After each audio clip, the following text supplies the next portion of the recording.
Welcome to Prime Business with Maame Esi Thompson. Coming up, tax experts lauds Ghana Revenue Authority for taking over the collection of property rates from local assemblies.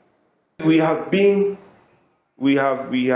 been good when it comes to revenue mobilization. I think that we need to give the GRA thumbs up.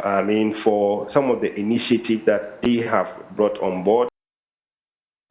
Also coming up, Treasury bill rates may reduce further in the coming weeks. That's the prediction of economist Joe Jackson. Just a decline of 52.5. Yeah. I thought that was actually pretty good, because the way our bond market was going, if the decline had been by 70-80%, I would not have been shocked. We'll be bringing you these stories and more later. Please stay. Welcome back, and now to our first story. Now, senior manager with the tax unit at Deloitte Ghana, Gilbert Adoyuenchi, has lauded a decision by the Ghana Revenue Authority to take over the collections of property rate from local assemblies by end of this month. Now, according to the GRA, it is moving into this space because the various local authorities struggle to collect property rates over the years. Mr. Adoyuenchi believes this is a good initiative by the authority. We have not been good when it comes to revenue mobilization. I think that we need to give the GRA thumbs up. For some of the initiatives that they have brought on board, payment of taxes and filing online. I think that those measures are operating effectively to some extent. When it comes to revenue mobilization at the GRA, they have done segregation of taxpayers. So we have those that are in the large taxpayers category and those that are in the middle taxpayers category. And these are taxpayers who are deemed to have mechanisms in place to help them to comply with taxes. And then we have those in the informal sector, which is quite on the higher side. So there have been some successes that has been chalked with some of these policies. But it is very important for us to know that we need to start somewhere. In spite of the inefficiencies in the system, if we don't start somewhere to identify the other loopholes that could be blocked in order to help us generate the needed revenue, then we will not go anywhere. And Ghana is already behind in terms of revenue mobilization. And in these current times, we need to ensure that we generate sufficient revenue in order to drive the kind of economic development that the country is seeking to do. Now, Treasury bill rates may come down further in the coming weeks. That's the prediction of economist and finance expert Joe Jackson. Interest rates on the T-bills fell significantly on Tuesday from an average of 35% to 25%. Now, speaking to Joy Business, Mr. Jackson, who is also the director of operations at Dalax Finance, says that an expected downward trend in T-bills rate will be consequently cause a reduction in the lending rates. Well, listen, I'll be honest with you, just a decline of 52.5. Yeah. I thought that was actually pretty good, because the way our bond market was going, if the decline had been by 70-80%, I would not have been shocked. It's as simple as that. We're in the throes of the debt exchange. This person is included, that person is excluded. There's a U-turn. Listen, the way I see things, we just accept it. Listen, we've had a horrendous event. We've had a default in government bonds. We've had a domestic exchange program that created tremendous liquidity, profitability issues for the institutions. At this moment, a decline of 50%, I'll take it.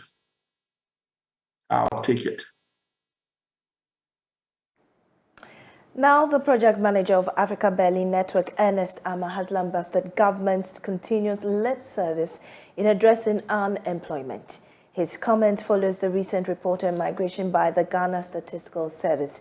The report revealed there was an increase in the number of Ghanaians who have traveled and settled outside the country between 2010 and 2021. Mr. Ama urged government to create an enabling environment for businesses to thrive. To move beyond the lip service.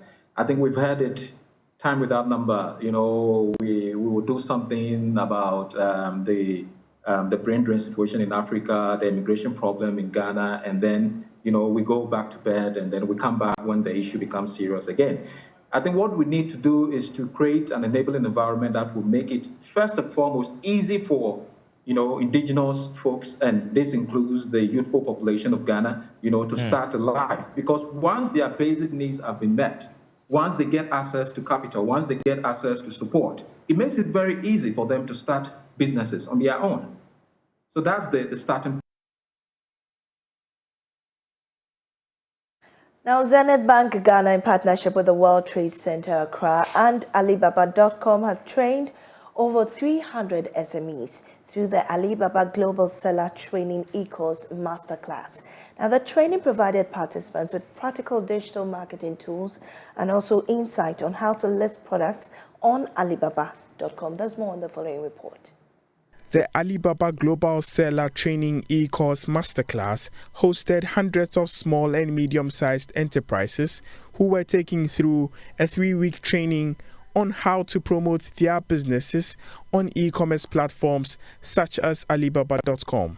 The program also equipped businesses with the needed insight on how to tap into the global export market and position their businesses to attract the right funding. Speaking to Joy Business, Head Retail Banking at Zenith Bank, Gloria Kabote Adodwaji, said the bank is committed to supporting the funding needs of SMEs. So one of the first things that we are trying to do is to make sure that, just as we presented today, the small owners know what it takes to get access to finance. We are giving them a lot of training, advisory support, and Zenith Bank is also partnering with DFIs such as GESEL, partnering with the Development Bank Ghana and other organizations to be able to get access to finance for SMEs who otherwise will not be able to afford the high interest rates that commercial banks typically charge for facilities that they come from the bank. Some of the participants who spoke to Joy Business expressed excitement and called for more of such programs to be replicated across the country. I think it's also going to give us an opportunity to explore global markets and have access globally. The only request would be that small businesses will be supported by GEFA especially to roll onto such globally recognized platforms. I was also looking forward to hearing something from the banks about how they are supporting small and medium-scale businesses.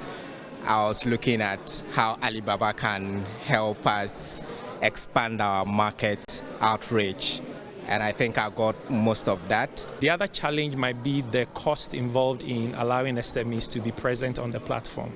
I think they should consider that and try and come out with a package that will be very good to us. It should be replicated across the country for other SMEs. I think 2 days is not enough. I would definitely like to see more such events because as a business, our aim is to make money and also to solve problems in the world. And so if you just focus on your country or this small sector that you're in, there's so much more that can be done. The Alibaba Global Seller Training E-Course Masterclass is powered by Zenith Bank Ghana in partnership with the World Trade Center Accra, Alibaba.com and the Ghana Export Promotion Center. Now, the Agra Brewery Limited, as part of its corporate social responsibility, has organized its Bitter Malt Flip It Challenge to inculcate plastics recycling in children. The challenge is also geared at instilling entrepreneurial skills. Now, Head of Marketing at Accra Brewery PLC Ghana, Chuka Inaobi, spoke to Joy Business. Malt Flip It Challenge, organized by Accra Brewery PLC, required participating schools to come up with innovations using plastics. 10 basic schools participated in the challenge. Speaking during an interview, Head of Marketing at Accra Brewery PLC, Chuka Inaobi, said the company is committed to nourishing the students and instilling entrepreneurial mindset in them at a young age. Through initiatives like this, to encourage every one of us to unleash our creativity. So when you consume better malt and you get the nourishment, don't litter the environment. Take care of the environment as well, same way you take care of yourself. And reuse that litter, reuse that plastic waste for something more creative.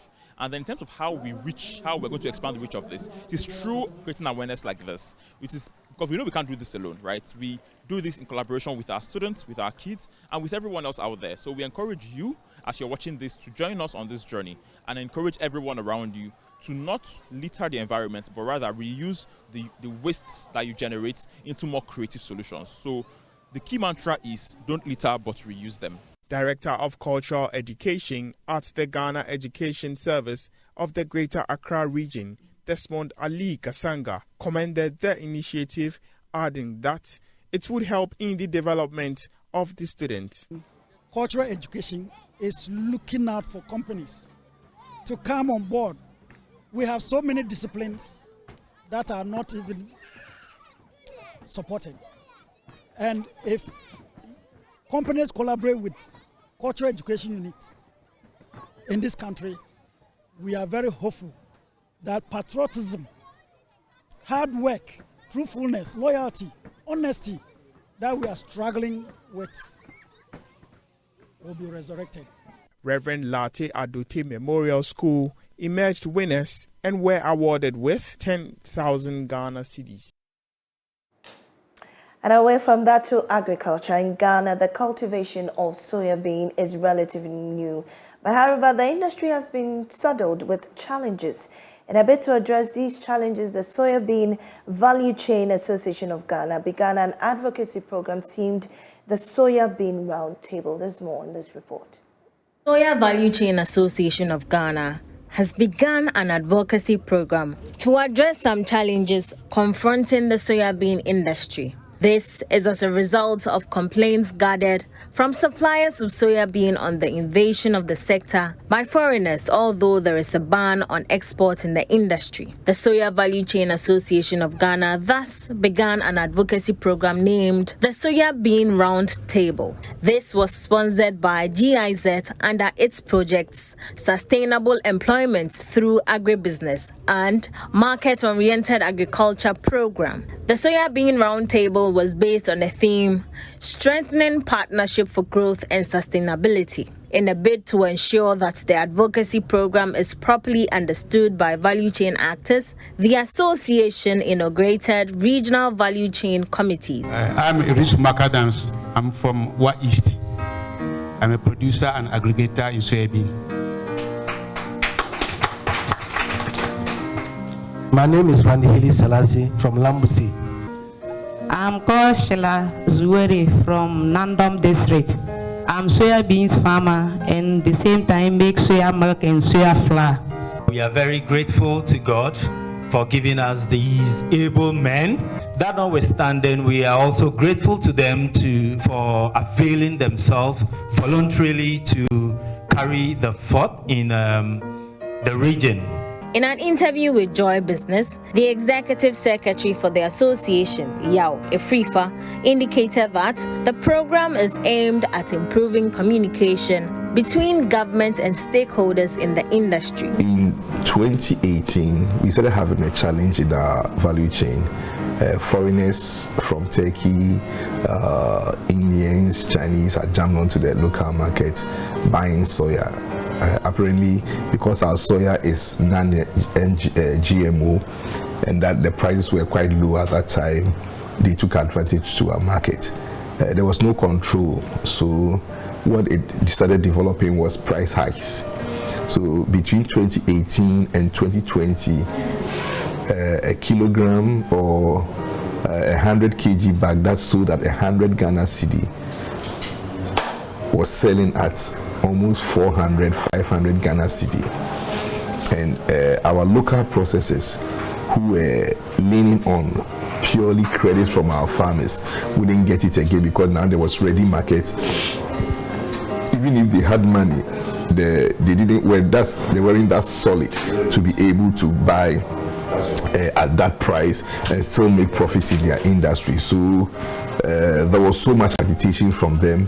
So it's a fine, let's come to a round table, decide what to do, and give government that comfort that this is coming from all stakeholders in the seed or the grain industry. Acting Northern Regional Director for the Ministry of Food and Agriculture, Hawa Musa, added that the solution to address the invasion of foreigners in the sector is to implement a standard pricing scheme. So I also advise that the government to also do what it can do to mitigate the exportation or illegal smuggling of our food from the country. And the government can do that by offering fair prices to our farmers.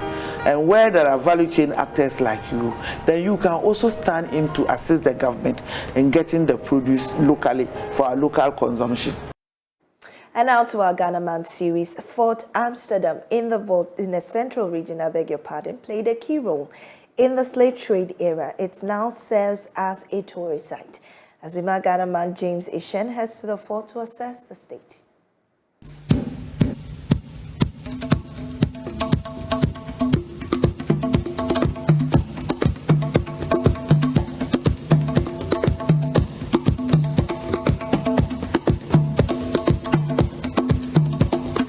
Fort Amsterdam is a former slave fort which is located in Abanze in the central region of Ghana, that is in Fantima district for that matter.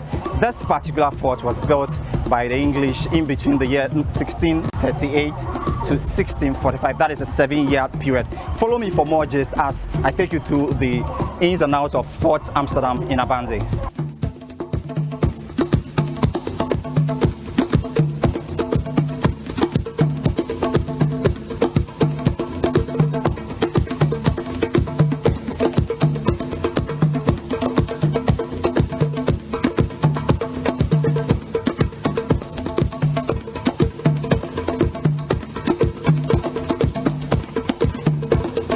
The main reason why, or the purpose to build this fort, is for the merchants or gold business. So because of that, we don't have any tenant over here. We have only one door, no door of return. Then in 1638, that was a war between Dutch and British, and then the Dutch won the war and they took the fort from the British.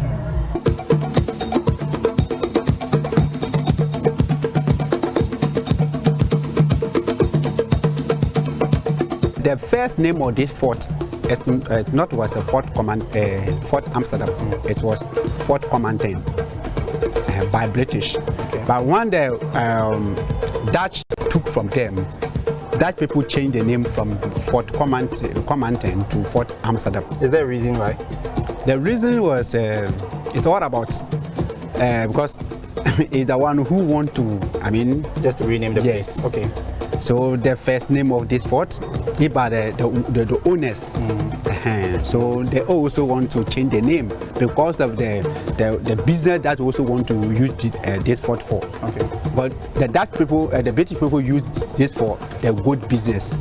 Yes, but they also changed from gold business to slave trading. Over 20 historic forts and castles are dotted along Ghana's coast, some in crumbling ruins and others remarkably intact. Over centuries, they have changed hands from the Portuguese to the Dutch, British, and now Ghanaians.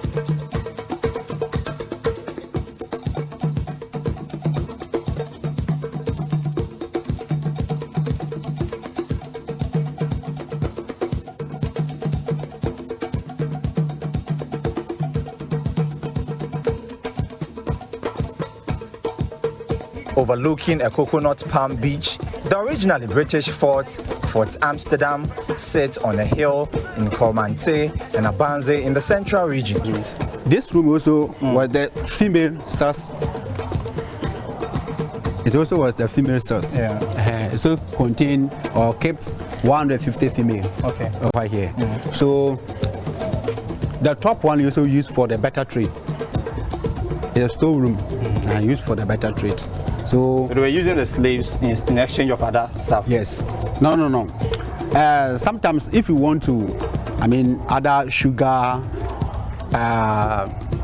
tobacco and whatever. So you have to bring human being, also give you the other tobacco or sugar, whatever. So meaning exchange of human being to food.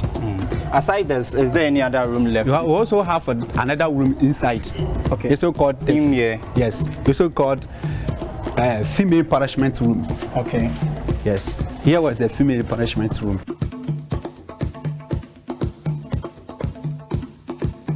You've been talking about up and down. Yes. I want to know what was actually happening up there, or what were the purpose of those rooms up there. So let's kindly check up there and know what were they using those rooms for. Okay. Okay.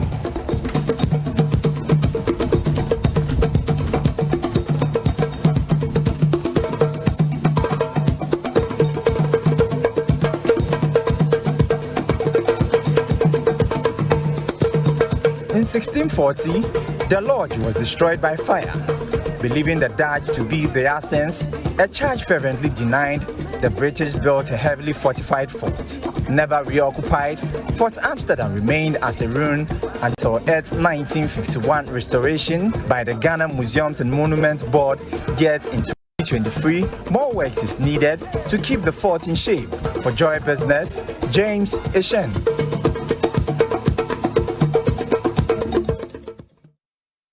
It's now time for our stock markets update with Head of Republic Securities, Public Agama. On the stock market this week, we saw activities in 22 equities. Total volumes traded increased significantly by 3.4 million shares on the back of MTN Ghana. Total values traded, however, saw a dip by 76% to 3.5 million Ghana cedis. The composite index for the first time in a long time recorded a year-to-date gain of 1.46%. The financial stock index, however, remained under pressure, closing at a year-to-date loss of 8.17%. There were two gainers and two laggards. MTN led the gainers, recording 7.53% jump to close at 1 cedi per share. Total followed closely, gaining 1.05 Ghana cedis to close at 6.05 Ghana cedis per share.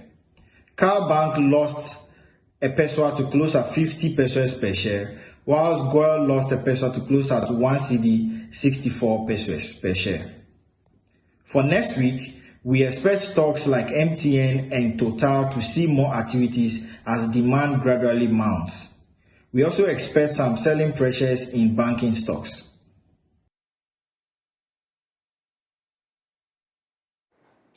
And that's how we end Prime Business. I am Maame Esi Nyamekye Thompson. Up next is International Business.